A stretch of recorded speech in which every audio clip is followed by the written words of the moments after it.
Дайыр жол. Assalamu alaikum. Бүгін аз тұрып алайыншы. Бүгін жігіттер ушундай бір сонун природада жүрөм.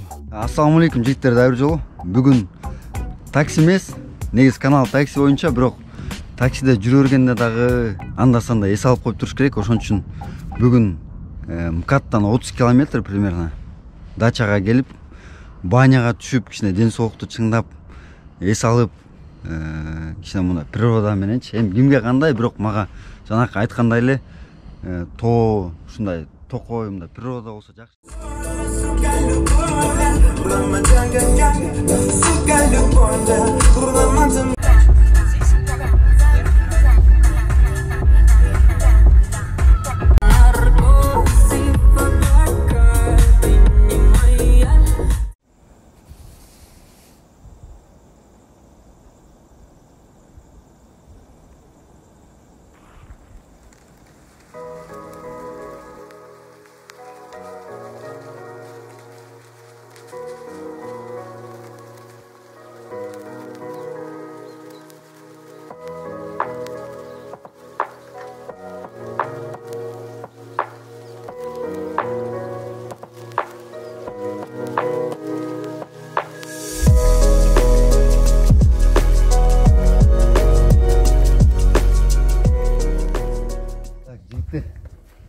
Эгерде ким кааласа, айылдагы атмосфераны эстегиси келсе, аны ичине киргизбей коюн.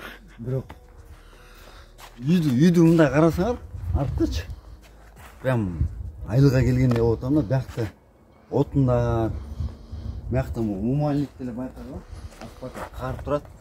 Бир айдан кийин мощный болуп калат да. Анан кийин биякта болсо машинаны тааныңар да. Биякта баня. Эч бияк комнатаны көргөзүп коеюнчу. Азырынча жаңы подготавливать этип атат да. Бирок келгенге чейин, мисалы, жайында келгенде биякы баня болсо, баняда кирип көрсөтөм. Банядан чыгып, биякта мындай болгон комната бар экен. Прям 2 стол коюлат. Эми чисто жайынтыга биякта да бир сыра жасайбыз деп атат. Бул столдор коюлса, биякка бир 10 киши жөнүнө атат да. Анан кийин эң кызыктуу негизи эле баняда жүрүп, баняны бир сыра көргөзөйүн. Баняга чейин. Банянын биякта дагы комната бар. Байка айтып атат, биякка бай таза кыргызча кылып, төшөктөрү жайып, билем салып, азырынча бул кышка байланыштуу эметелекиндей, жасайлекиндей мыякты жасап койсо, элестетсеңер, мыяктан чыгасыңар да, мыякка стол жайылган, дасторкон. Мыяктан чыгып туруп, азыр мен как раз үшүп атам, мыякка кирип жылын чыгабыз да. Мыякка кирсеңер, раздевалкага чечинип туруп, самый мечтать эткен жер ушакта, билсеңиз, өзүм эле мындай алып туруп, биякта парилка. Аз мен силерге бир сыра эле көрсөтүп атам. Анан кийин өзүм процессине келгенде, анан баняга киргенден кийин дайырса көрсөтүп берем. Азыр самый бир кызыктуу нерсени көрсөтүп берейин силерге. Көптөр балконскийлер түшүнбөй калышы мүмкүн, Ташкордо дегендечи. Анан негизи территорияны алып бергиле. Биякта бир 20 сотокко дейм, по-моему. Мен көрүшүм боюнча да. Анан кийин үйдүн жанакы алды жагы, бул болсо арты жагы. Арты жагы эле. Бул жерде азыр временный эле мангалдар турат. Анан кийин биякка да прям нормально кылып организовать этип берсек, бияктан шашлык жасасаңар болот. Анан кыргызча айтканда очоккана да бияктар тосулат. Эң кызыктуусу байкенин аракет кылганын эле карасаңар, мындай кылып жасап, Ташкордого эко экен прям. Биягы дагы. Азыр отунду дайындап, бүт барын дайындап койду, эт салат. Ал процессте барчы үшүп уже тилим эметип атат. Ал процессте өзүнчө көргөзүп берем. Бияка Эт алып келипчи, эт заказ берип, эт салсаңар болот. Эми баягы кандай прям эмоция болуп атат да мендечи. Эт салып анан кийин. Азыр кыш болуп атпайбы? Сосналарды карагыла. Айтып атат, баягы жаз келгенде уже бул карлардын баары эрип, ар жакта да речкалар бар экен. Бияк эми сол жагында бир эле үй, бияк болсо токой. Бияка чыгып, ойлонуп, эки жакты карап, же болбосо жанакы эле биз муз тееп келген жакка барып, гүл айтып. Так, жигиттер. Биз азыр муз тепкене бартабыз.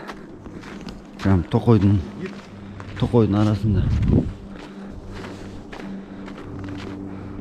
Прям башың эс алат го, прям.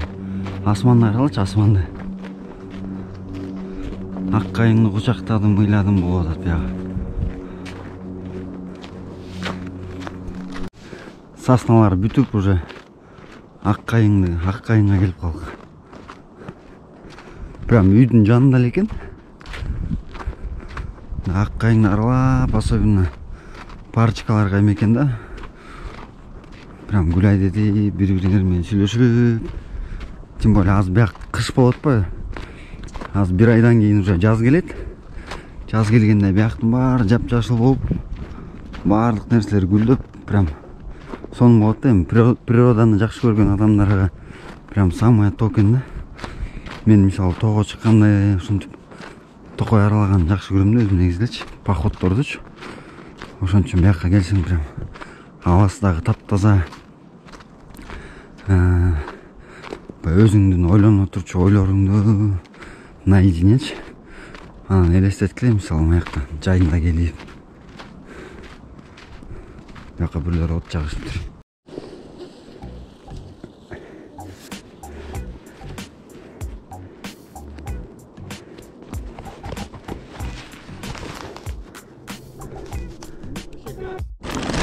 Kettik anda da bir жолу.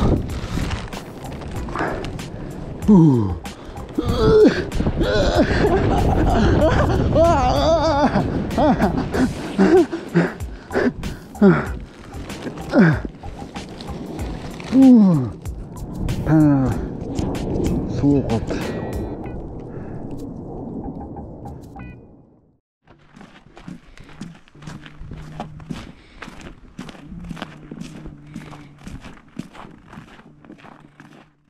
Бияқта байке азыр. Бұл жерде азыр бұл деген Ташқордон тандыры. Аха. Анан бұл жерге катуураак эле сүйлөңүз, а? Бұл деген Ташқордон тандыры. Бұл жерге азыр ата-бабадан калган, унутта калган мергенчилердин тамагы Ташқордон кылабыз. Бұл атайын именно ушу береза деген талдан аябай жакшы чок түшөт экен. Канча деген отундарды, ар кандай тал теректерди жагып көрдүк. Именно ушу кайың эме. Именно кайың ушу мындай бизде Кыргызстанда арчадай болуп чок түшөт экен да. Калгандары жөн эле гүл болуп калат экен. Сиз ошондо определенный количествосын деле билип калыптырсыздар уже? Бардыгын. Бүттү ошо улам сайын жагып көрүп, тийгилип. Ошондо бул чок түшкөнгө чейин эмечкеге, күйүп түшүш керек. Бул азыр чок болуп түшөт. Күйүп бүтөт, бүткөндөн кийин изумрудтай болуп, кып-кызыл чок болуп калат. Анан ошол чокко бир койдун эти маринованный бир койдун эти. Бир койдун эти Кудай буйрса ушунун ичине салабыз. Сыртынан крышкасы бар, крышка менен эметип жаап. Анын сыртынан кийистер бар. Кийис менен жаап. Топурак менен да көмөлөбү. Анын сыртынан кум менен көмөбүз. Кум менен көмөбүз. Мага окшоп билбегендерге мындай жакшы информация экен да. Мен угуп көрүп жүргөм, бирок мындай процесске катышып көргөн эмесмин да өзүмдүн ичинечи. Эми ушул биз ошо Ташкордо деп атабыз. Ташкордонун бул өзүнчө бул Кыргыздын баалуулугу да, бул чоң тема. Бул жерде мисалы ар бир козунун же бир койдун эти как положено мондай кылып баягы жиликтеп салабыз. Жиликтеп салгандан мисалы жамбаш кимге тартылат, куйрук кимге тартылат, кар жилик кимге тартылат, жото жилик кимге тартылат. Ошол жиликтердин баардыгы ар биринин өздөрүнүн уровени бар, баалуулугу бар. Ошо Кыргыздын негизги баалуулугу, улуулугу, салт санаасы ушул жерден, ушу Ташкордонун ичинде да. Туура айтасыз байке. Негизи жигиттер баягы мен деле негизи өзүм 6-класска чейин айылда чоңойгом, баягы кичине анча-мынчага аралашып жүрүп, бирок ошончо деле азыр көп нерсени унутуп калдым да. Баягы жиликтер кандай жиликтенет, кимге кайсы жилик тартылат. Анан кийин бул жерде негизи элдер келгендечи байке. Баягы этин өзлөрү алып келиш керекпи же силер уже дайындап койсоңор да болобу? Биз Заранее сүйлөшүпчү. Биз негизи бизге заказ берет. Бул Ташкордо өзү 15.000 рубль турат. Биз ошо Ташкордон алып келип этти жиликтеп өзүбүздөн баардыгы даяр Ташкордо 15.000 рубль турат. Биз өзүбүз союп, этин жиликтеп, тустап, мариновать этип, ушинтип тандырга бышырып, анан тартып бергенибиз 15.000. Туугандар, уктуңар, баягы заранее сүйлөшүп, эгерде Ташкордо бир-эки желательно бир-эки күн заказ алып койсо болот. Өздүк майрамдарга, 50 жылдык юбилейлерге, куда тосуу, кыз узатуу дегендей.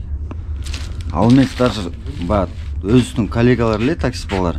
Көптөрүбүз билебиз, баягы Москвада чайханада отуруп уже тыгылып деле батпай калдык чайханагачы.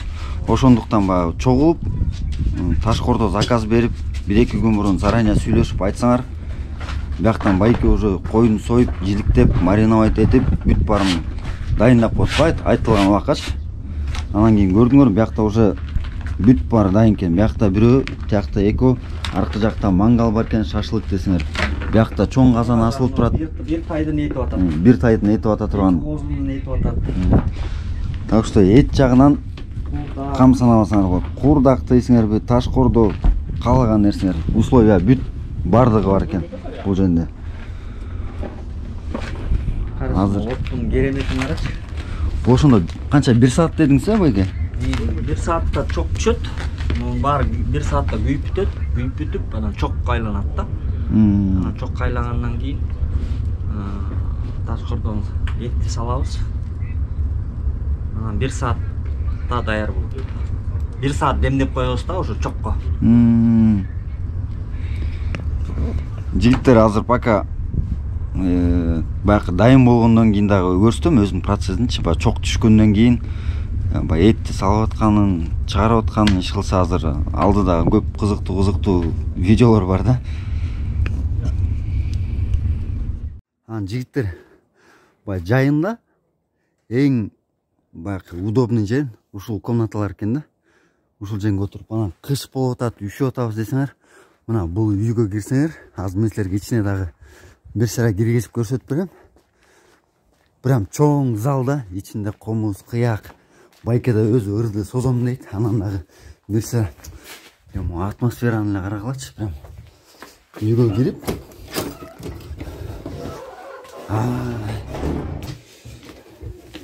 Анан эгерде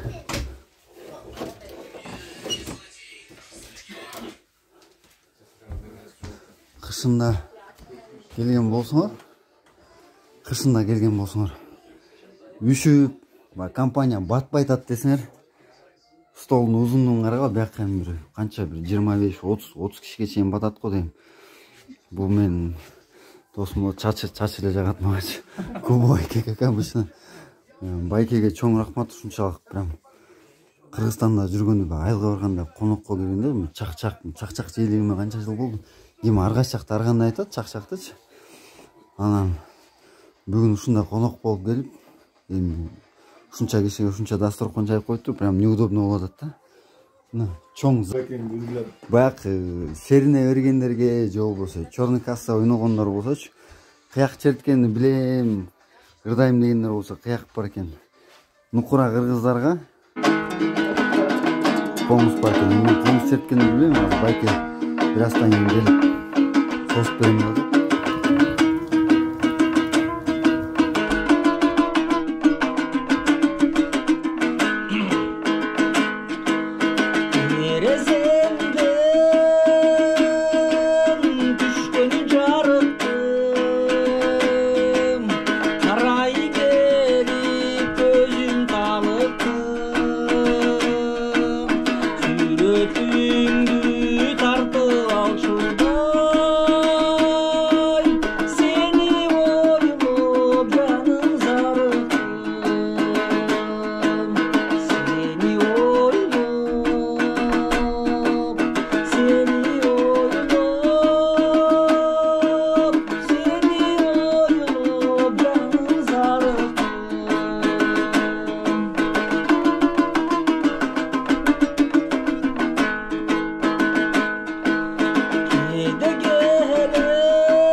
Kadın ıslaklasın bunu.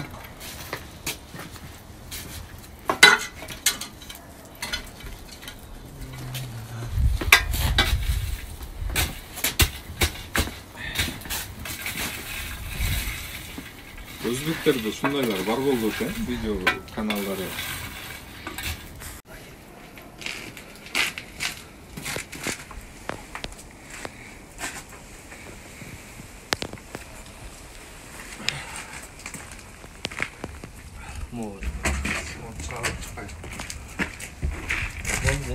Жабыш керек эми. Жаба бериңиз. Нормально жаба бериңиз. Янан тартасың да. Жо жаба бериңиз.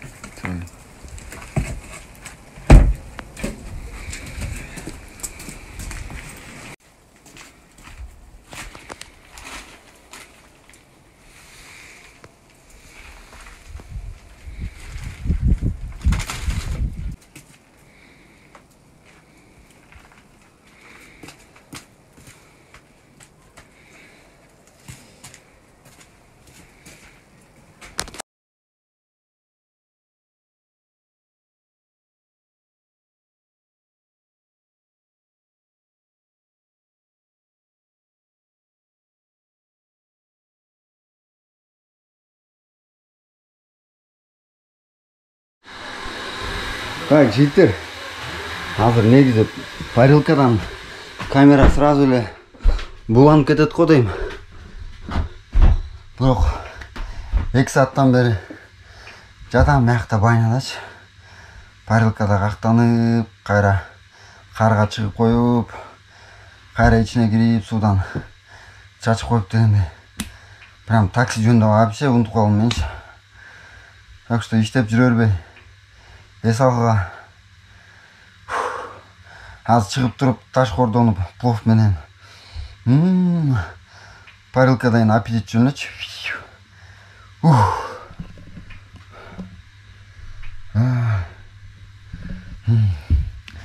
Дагы эмне дейм,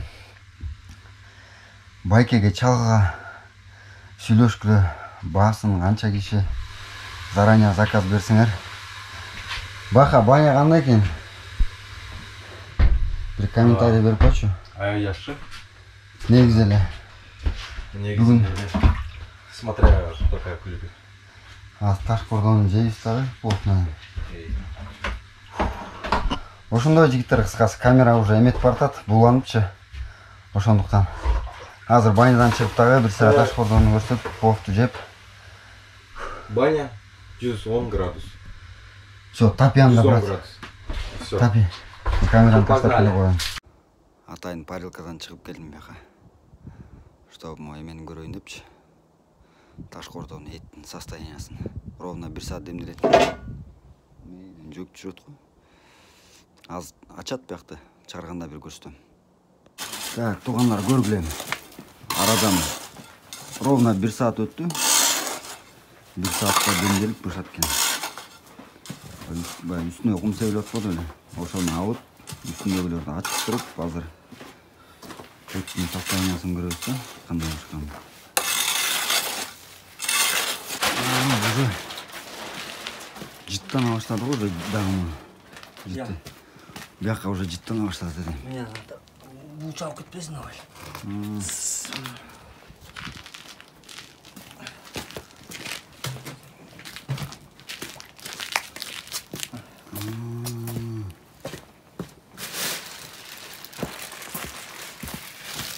Банядан чыккан кез фермага салып коем.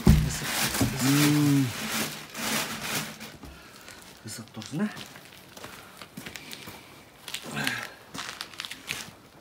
Бул жана видеолордо бар го, алып келип туруп сөөгүн өзүнчө тартып алса эле чыгып кеткен, ушундай, почти ушундай эле да. О, халал.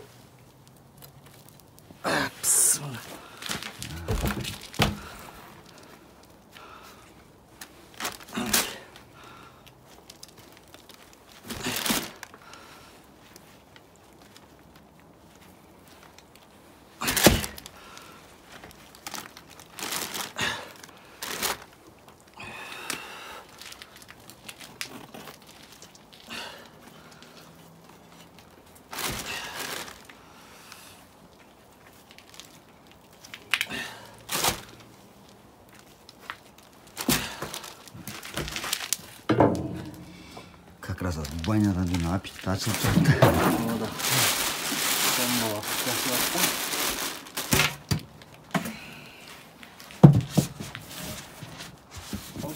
Даже не знали.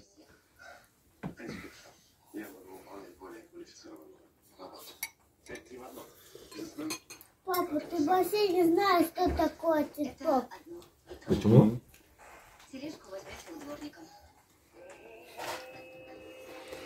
Шорпа кандай болуптур көбөйке? Сомдун вообще. Фунчозачы, фунчоза. Вообще огонь. Сом, там. Баканын прическасы айтып турат, шорпону 10 жылдан бери чилек экенчи. Что-то көптөн бери челек. А этот Кыргыз экенин унутуп калба, брат. Самурай болуп кетпе.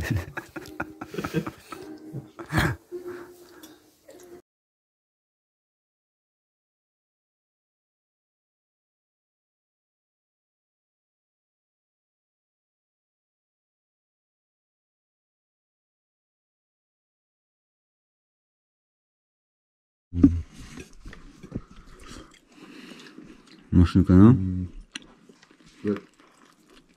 Кандай? Езилет го прям.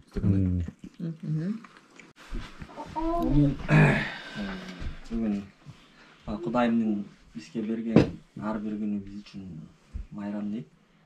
Анан бүгүн ошо кош майрам болду. Бүгүн Арген сага рахмат.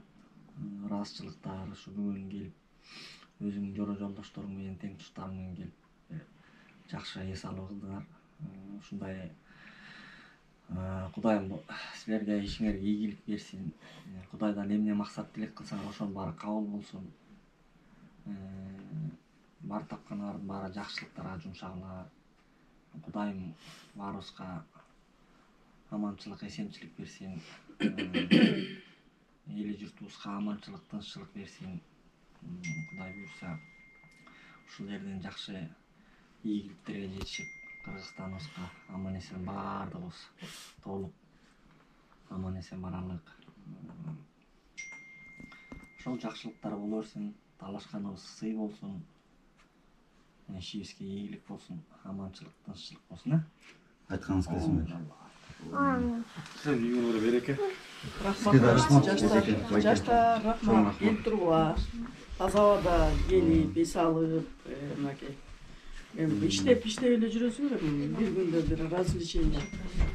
Кыргызстанга келгендегидей болуп, үйдүн аурасы, таза аба, баняга түшүп, ата бабабыздан калган ташкордо. Муну биринчи жолу жеп атасыңарбы? Ооба, мен Биринчи жолу жесеңер, эң сонун тамак.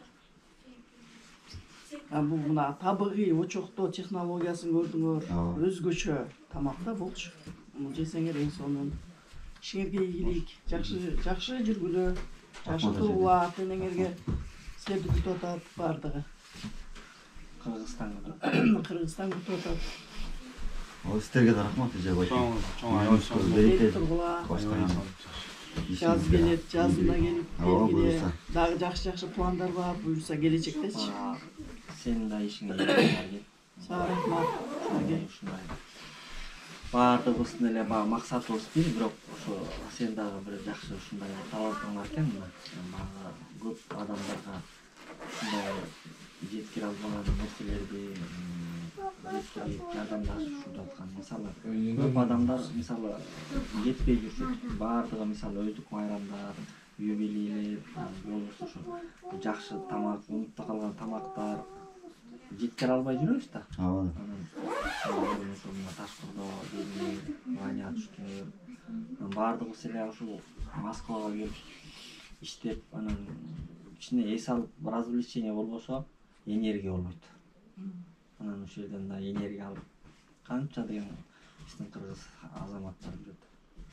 Анан ошолорго да таркатканга жардамдашып, ушундай өзүң чоң салымың кошуп атасың. Сага да ийгилик, сен менен келген мындай агаларың, инилериң, буларга да чоң ыраазычылыктар.